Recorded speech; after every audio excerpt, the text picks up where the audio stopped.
عباد الله، أوان خطابنا لقبائلنا، لعوائلنا، للمدن والقرى، لأهلنا الطيبين في شرق البلاد وغربها وفي وسطها وفي جنوبها. يا من تقطعت قلوبكم كمدا، ويا من تفتتت أكبادكم ألما، لأواصر أخوة تقطعت، لحبال ود اهترت، لحقوق جيرة تقطعت، لصفو تكدر، لثارات قبلية، لرايات جاهلية، لتعصبات جهوية.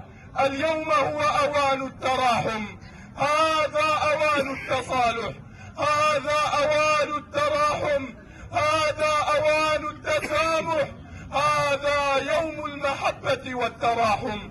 اصنعوا بها مدوية، لا قبلية بعد اليوم، لا جاهلية بعد اليوم.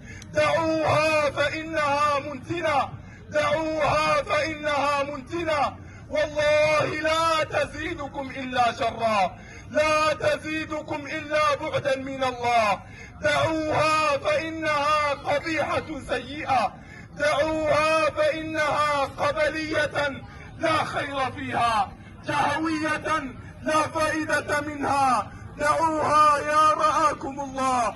رب كلمة يهوي بصاحبه في النار، ورب كلمة تدخل صاحبه الجنة، ورب كلمة لا يدري أهي خير